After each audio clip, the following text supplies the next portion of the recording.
কৃষক বন্ধু প্রকল্পে যে সমস্ত উপভোক্তাদের নাম নথিভুক্ত রয়েছে, অর্থাৎ কৃষক বন্ধু প্রকল্পে যে সমস্ত উপভোক্তারা প্রতি বছরে রবি মরশুম এবং খরিফ মরশুমের টাকা পেয়ে থাকে, তাদের জন্য অত্যন্ত সুখবর চলে এসেছে। আমরা প্রত্যেকেই খরিফ মরশুমের টাকা ইতিমধ্যে পেয়ে গেছি এবং রবি মরশুমের টাকার জন্য কিন্তু অপেক্ষা করছি। রবি মরশুমের টাকা ঢোকার যে প্রস্তুতিটা, সেটা কিন্তু ইতিমধ্যে সরকারের তরফ থেকে কিন্তু শুরু হয়ে গেছে।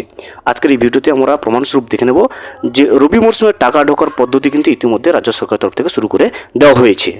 ভিডিওটি বিস্তারিতভাবে দেখে নেওয়ার আগে ছোট্ট একটা অনুরোধ, যদি চ্যানেলে নতুন হয়ে থাকেন অবশ্যই চ্যানেলটা সাবস্ক্রাইব করে রাখবেন এবং নোটিফিকেশনটা অল করে রাখবেন এই ধরনের সমস্ত আপডেট সবার আগে পাওয়ার জন্য। চলুন আজকের আপডেটটা আমরা বিস্তারিতভাবে দেখে নিই। আপনি যদি একজন কৃষক বন্ধু প্রকল্পের উপভোক্তা হয়ে থাকেন এবং আপনিও যদি কৃষক বন্ধু প্রকল্পের রবি মরশুমের টাকার জন্য অপেক্ষা করে থাকেন, সেক্ষেত্রে আপনার জন্য অত্যন্ত সুখবর রয়েছে। রবি মরশুমের টাকার দেওয়ার কিন্তু প্রস্তুতি ইতিমধ্যে শুরু করে দেওয়া হয়েছে, স্ট্যাটাসেও কিন্তু তার পরিবর্তন চলে এসেছে। আজকের এই ভিডিওতে আমরা দেখে নেব যে দেখুন, কৃষক বন্ধু প্রকল্পের অফিসিয়াল ওয়েবসাইটের স্ট্যাটাসে কিন্তু পরিবর্তন চলে এসেছে। কৃষক বন্ধু প্রকল্পের অফিসিয়াল ওয়েবসাইটে আপনি চলে আসবেন। অফিসিয়াল ওয়েবসাইটের লিঙ্কটা ডেসক্রিপশন বক্সে দিয়ে রাখবো।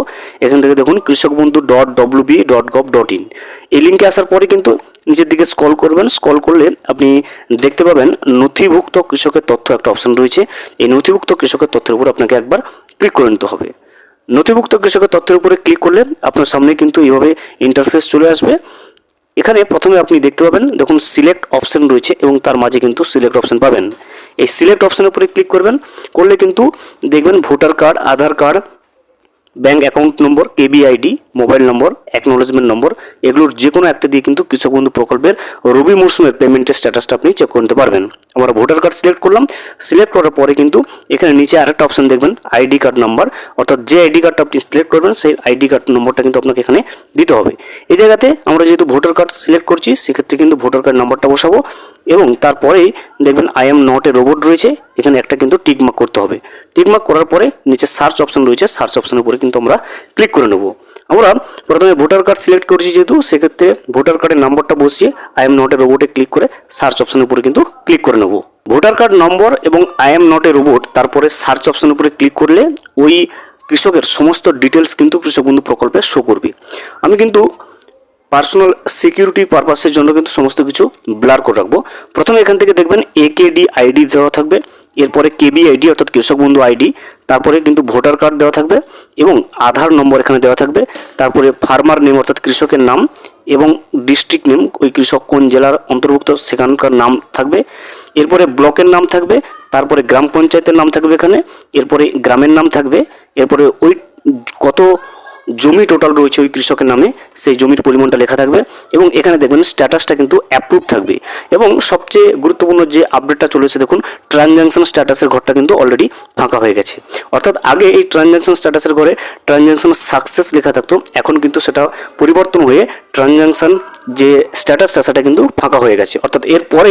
অর্থাৎ কৃষক বন্ধু প্রকল্পের রবি মরশুমে টাকা দেওয়ার প্রথম ধাপ কিন্তু ইতিমধ্যে স্ট্যাটাসে চলে এসেছে। এরপরে দেখবেন ডিডিএ অ্যাপ্রুভ, এডিএ আপলোডেড, তারপরে কিন্তু শেষ ধাপ যখন পেমেন্টটা ছেড়ে দেওয়া হবে, পেমেন্ট প্রসেস কিন্তু এইভাবে চলে আসবে এবং শেষে যখন পেমেন্টটা উপভোক্তাদের ব্যাংকের অ্যাকাউন্টে চলে আসবে তখন কিন্তু ট্রানজ্যাকশন সাকসেস এইভাবে কিন্তু এগোবে।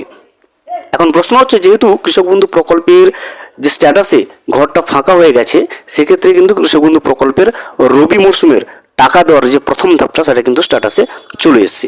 এবারে আমরা জেনে নেব যে কোন কোন কৃষকেরা কিন্তু এবারে টাকা রবি মরশুমের টাকাটা পাবে। দেখুন, যে সমস্ত কৃষকের ইকেওয়াইসি করা রয়েছে, অর্থাৎ যাদের কৃষক বন্ধু প্রকল্পের ওয়েবসাইটে আধার নম্বর এবং ভোটার কার্ড নম্বর লিঙ্ক রয়েছে, তারাই কিন্তু রবি মরশুমের টাকাটা পাবে। আপনি কিভাবে বুঝবেন যে আপনার কৃষক বন্ধু প্রকল্পে আধার নম্বর লিঙ্ক রয়েছে কিনা বা ভোটার কার্ড নম্বর লিঙ্ক রয়েছে কিনা?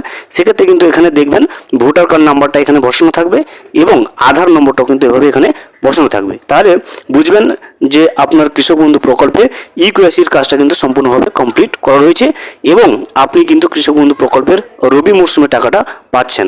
পরবর্তীতে যখন কৃষক বন্ধু প্রকল্পের ট্রানজ্যাকশন স্ট্যাটাসটা পরিবর্তিত হয়ে এডিএ আপলোডেড অথবা ডিডিএ অ্যাপ্রুভ চলে আসবে, তখনই কিন্তু আমরা অবশ্যই ভিডিওর মাধ্যমে আপনাকে আপডেট দিয়ে রাখবো। ভিডিওটি সম্পূর্ণভাবে দেখার জন্য অসংখ্য ধন্যবাদ। এখনও পর্যন্ত যদি চ্যানেলে নতুন হয়ে থাকেন এবং সাবস্ক্রাইব না করে থাকেন, অনুগ্রহ করে চ্যানেলটা সাবস্ক্রাইব করে পাশে থাকবেন।